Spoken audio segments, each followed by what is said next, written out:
Hello, boys and girls. We are on chapter 4 now of what is the Declaration of Independence, and the name of this chapter is the Boston Tea Party.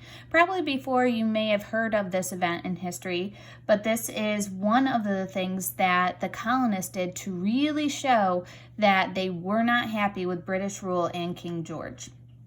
Sam Adams wasn't going to let a trial put the Boston Massacre to rest. He egged on his fellow citizens, reminding them all to remember the bloody massacre. And that wasn't all that angered him.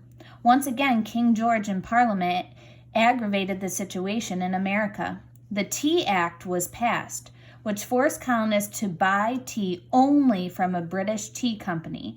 And remember, the colonists loved to drink tea.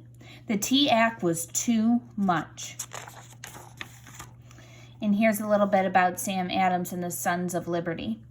Sam Adams was from Boston. He was a representative in the Massachusetts legislature when the Stamp Act was passed in 1765. His cousin was John Adams, who later became America's second president.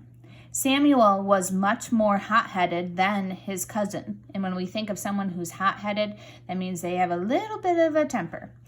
He was a leader of a group called the Sons of Liberty. It urged colonists to rebel against Great Britain and the unfair taxes.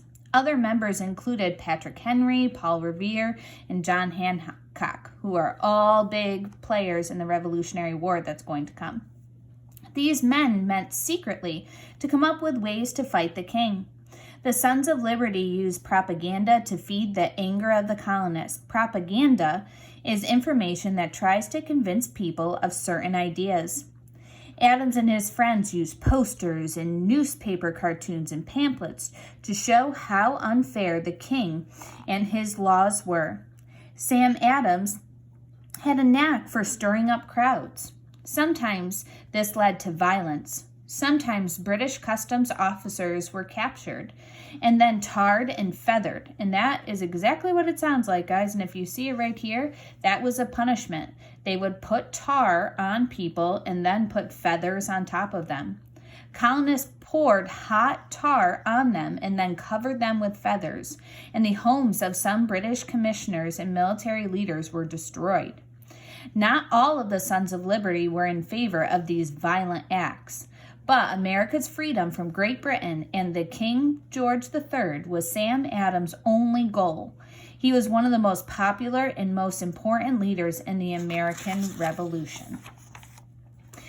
In Boston, the Sons of Liberty met daily to find a way to stop the Tea Act. In late November 1773, they saw their chance. 3 British ships docked in the Boston harbor carrying hundreds of chests of tea. Armed with guns, Sam Adams and the Sons of Liberty immediately lined the harbor.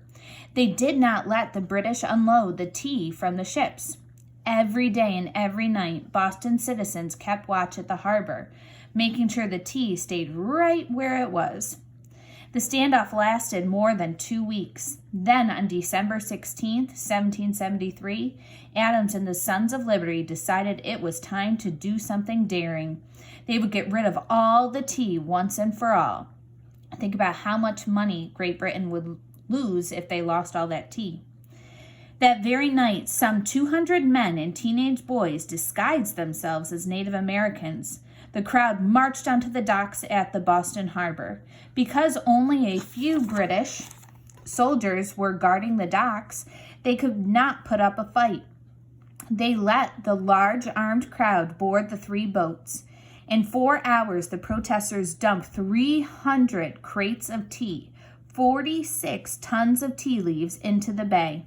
There was one heck of a tea party that night, and here they are, boys and girls, dropping all of that tea into the Boston harbor. And thus why it's called the Boston Tea Party. The colonists had broken the law by destroying British goods. Colonists were frequently hanged for such crimes. However, the next day, the mood in Boston was upbeat. The rebels felt they had sent an important message to the king. They weren't going to stand for iron-handed control of the colonies anymore. Everyone involved in the Tea Party kept quiet about his part in the event. The men refused to admit anything when questioned by British authorities. This was a time long before email, before telephones, even before telegrams. It took a month for news of the Tea Party, think about that, boys and girls, a month for the news of the Tea Party to reach Great Britain. When King George was told about all the wasted tea floating in the Boston harbor, he was mad. Boiling mad. Get it? Tea boils. And then we are on the First Continental Congress, which is our next chapter, and that is going to lead us to the Declaration.